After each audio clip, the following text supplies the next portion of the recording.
Vamos a continuar con relatos vivos de estudiantes PEAMA. Y entonces voy a darle la palabra a Néstor, que además es uno de nuestros estudiantes PEAMA y está a cargo de esta sesión que viene. Néstor. Buenas tardes a todos. Bueno, mi nombre es Néstor, soy líder de la delegación PEAMA para el quinto encuentro nacional PEAMA. Yo tenía planeado un relato mío sobre qué es migrar, cómo es migrar desde sus raíces, dejar todo atrás por un sueño que tal vez sea estudiar, ¿no? Pero tal vez mi relato es un poco aburrido. Entonces invité a dos compañeros que quieren dar su relato. Nuestra primera compañera es Sirle Camila Hurtado, estudiante PEAMA de la sede de Tumaco, integrante de la delegación PEAMA para el quinto encuentro nacional PEAMA y coautora del libro Contarsis. Por favor, Camila. Un aplauso.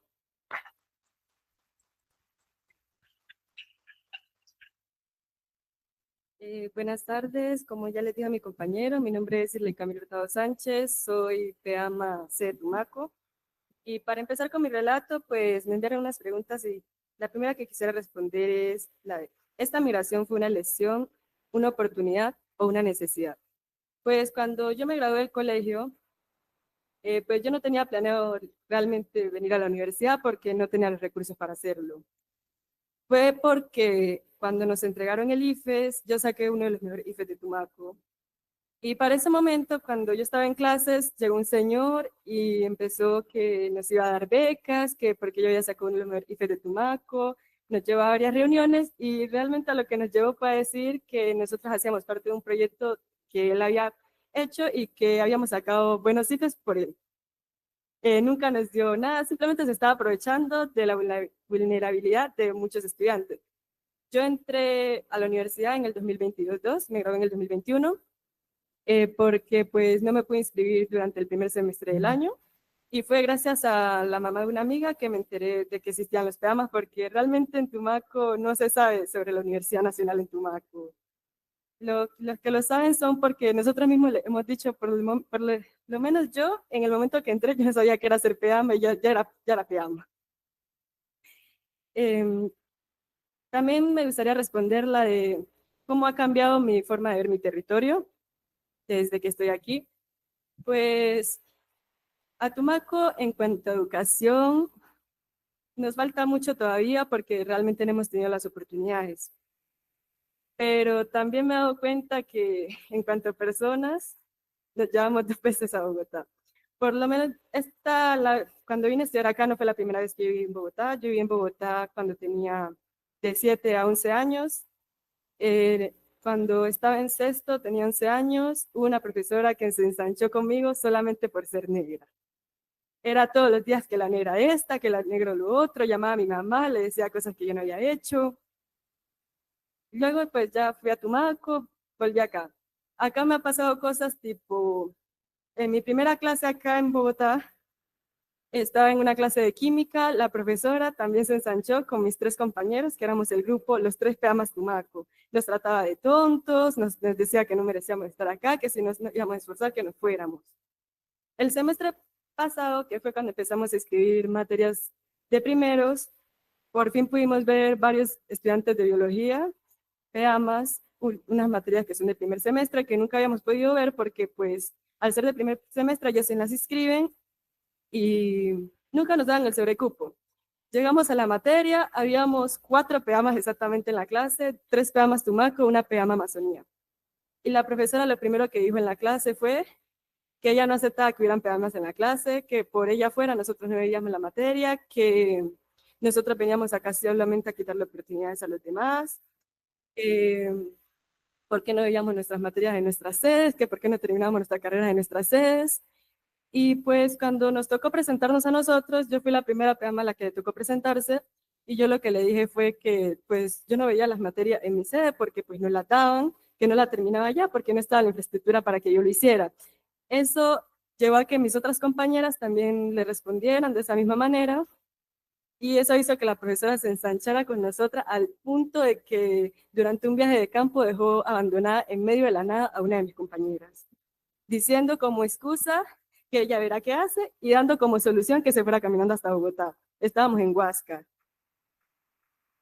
Me ha pasado también mucho con profesores que realmente yo no sé si su afección hacia nosotros es por ser peamos o por ser negros, pero siempre hay como esa cierta diferencia entre el trato hacia nosotros y el trato hacia los demás. Y es algo que afecta bastante en la forma en que que nosotros vivimos acá, porque por lo menos yo muchas veces he pensado en dejar la universidad porque hay profesores que realmente le ponen un imposible el vivir acá, el estudiar. Esta mañana además un profesor me dijo que solo porque salió un momento, salió detrás mío persiguiéndome, cosa que pues yo tengo entendido que nunca pasa, me dijo que si yo no quería estudiar más, que no fuera más a la universidad.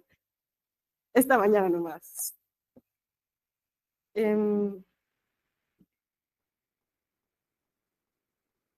pues también cuando estábamos en primer semestre, que estábamos viendo las materias de nivelación, la profesora de electroescritura nos dejó un proyecto que era hacer una crónica sobre algún hecho violento que hayamos vivido.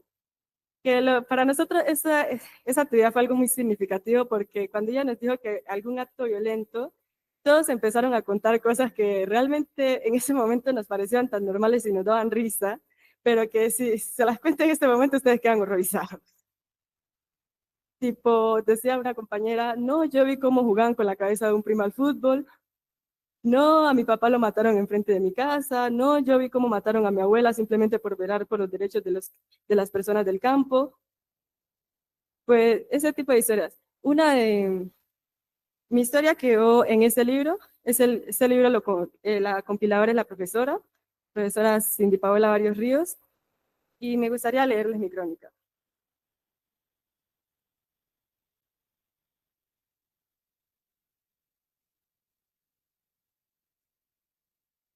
Mi crónica se llama ¿Hasta cuándo?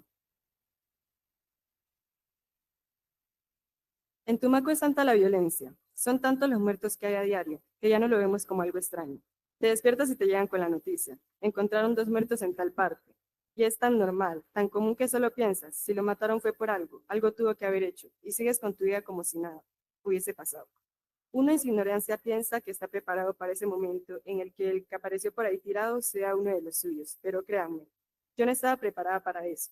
Recuerdo que esa mañana me llamó mi madre. Mi hija, anoche tuve un sueño todo feo y hace rato vi una sombra rara. Yo creo que alguien se va a morir. Ay, Mari, no diga esas cosas. Y Mari, cuídese, hágame el favor. Ojalá hubiese sabido que la que se tenía que cuidar no era yo. Ese día, tipo 11:30 de la noche, me llamaron para avisarme que hubo una balacera en la panadería del barrio y mi hermano cayó ahí. En ese momento sentí tristeza, pero no me sorprendí, pues mi hermano andaba en cosas raras y yo era consciente de que algún día me llegaría esa noticia. Como 10 minutos después llegó mi hermano, sí, mi hermano, el que me dijeron que había muerto. Venía afanado y detrás de él venían 2 vecinos y un conocido. Traían un bulto, un cuerpo envuelto en una sábana. Yo no entendía qué era lo que pasaba. Acomodaron el cuerpo sobre el suelo y le quitaron la sábana. El muerto no era mi hermano, era mi marido. Al parecer, él estaba sentado afuera de la panadería, jugando dominó con el vecino Víctor y la dueña de la panadería. De un momento a otro entró una camioneta blanca al barrio, a la cual no le prestaron mucha atención. O al menos no todos, porque 2 hombres que estaban ahí sentados se levantaron y se fueron rápidamente. Cuando la camioneta entró, a la dueña de la panadería la llamó su hijo desde adentro. Ella cuenta que entró y cuando dio la vuelta para volver a jugar, vio que venía la camioneta y en una de las ventanas se asomó un man con un arma. Ella pegó el grito, ¡corran! Pero cuando la gente reaccionó ya tenía las balas encima. Luis, mi marido, estaba de espaldas y lastimosamente no alcanzó ni a reaccionar. La dueña de la panadería intentó entrar, pero le alcanzó un tiro en una pierna. A Víctor y a su mujer, que estaba sentada al lado de él, le dieron varios tiros. Ella murió de inmediato. Él, en cambio, quedó vivo. Fue llevado a la clínica y de la clínica fue remitido a Pasto, en donde estuvo en la unidad de cuidados intensivos y luego de 2 días falleció. Las demás víctimas eran personas que estaban comprando y otros que estaban conversando. Los 2 hombres se fueron antes de la balacera. Que se fueron antes de la balacera eran el blanco. El atentado estaba dirigido hacia ellos y jodieron a todos, menos a ellos. No bastándoles con eso, se bajaron de la camioneta a rematarlos a todos, para asegurarse de que ninguno los pudiera delatar. Cuando se fueron, la gente salió a auxiliar a los heridos y a recoger a los muertos. Fue ahí cuando Me llamaron y llevaron a Luis a casa. No puedo expresar lo que sentí en aquel momento cuando lo vi ahí tirado. Aquella esencia alegre que lo distinguía ya no estaba. Ni siquiera su rostro lo podía reconocer, pues el impacto que recibió en la cabeza lo desfiguró totalmente. Esa masa sangrante que estaba en mi suelo ya no era él. Ya el amor de mi vida, mi mejor amigo, mi compañero, convertido en casi nada. Ese dolor no se lo deseo a nadie. Todo pasó en cuestión de minutos, pero bastaron un par de segundos para que pasaran miles de cosas por mi cabeza. Me quedé viendo el cuerpo de Luis, lamentándome enormemente. Pero de repente, en medio de mi llanto, vi que Luis se movió. Está vivo. Al ver que respiraba, corrimos todos a llevarlos al hospital. Resulta que no habían ido por ayuda médica antes de llevarlo a la casa, ya que al ver la condición en la que estaba pensaron que ya había muerto. Llegamos al Hospital Divino Niño. Lo remitieron directamente a urgencias, pero lamentablemente no se pudo hacer nada, ya que había recibido 5 disparos, 2 en la cabeza y los otros 3 en el pecho. Eran las 2:15 de la mañana, cuando lo declararon fallecido. Ya no me quedaba más que aceptar que aquel ser al que amaba ya no existía. Me lo arrebataron. A la 1 de la mañana lo remitieron a la funeraria Fátima.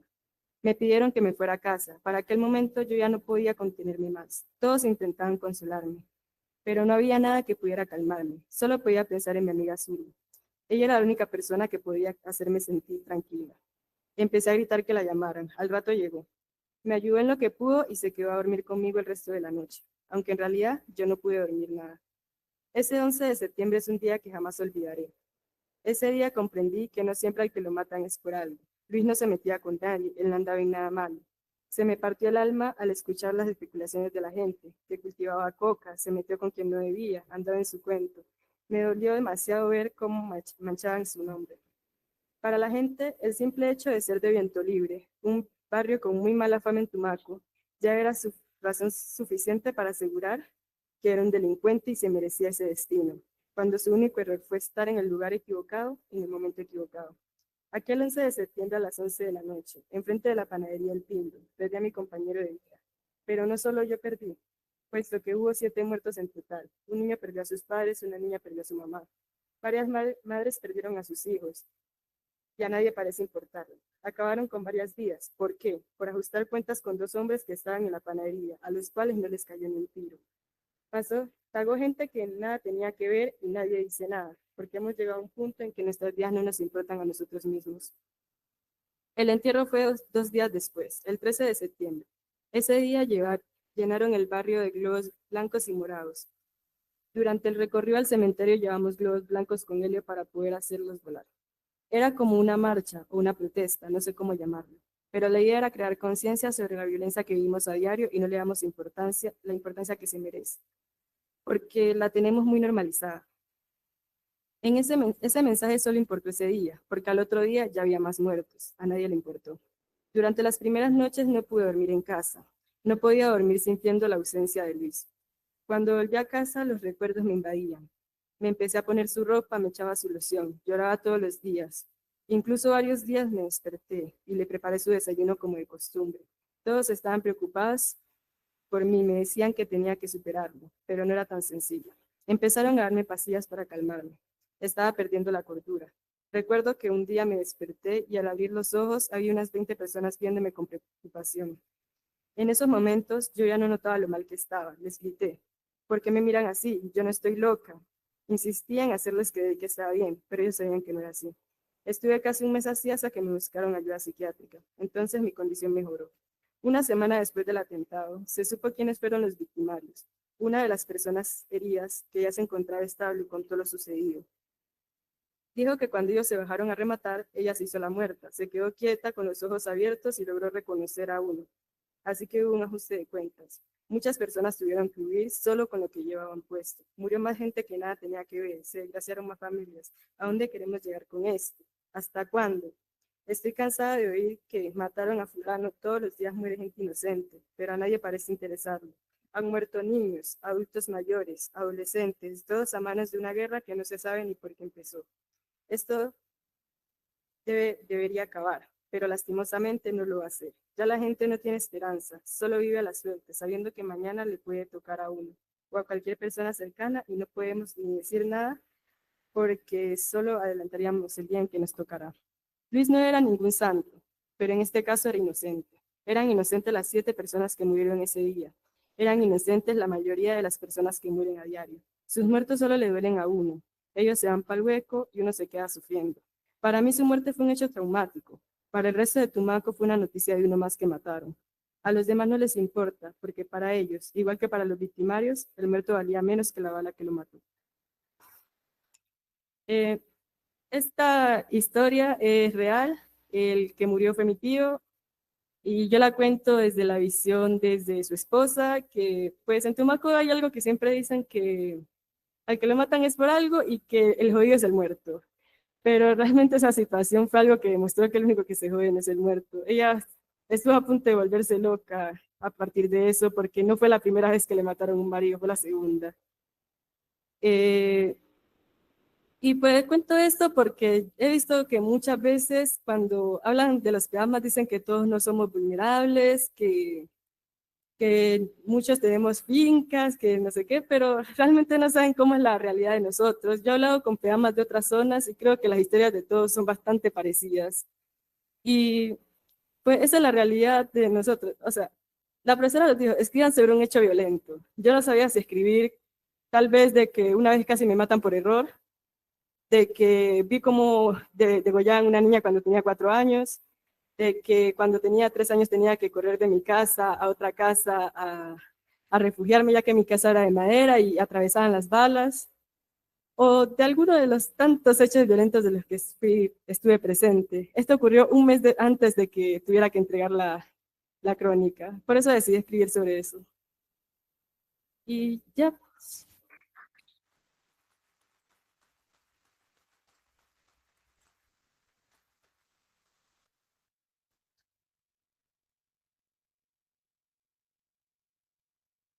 Eh, los relatos de Peama son muy impactantes. En algún momento, en toda la polémica de las inscripciones, hubieron comentarios como, ojalá fuera yo de Arauca para inscribir de primeras, sin saber qué significa ser de Arauca.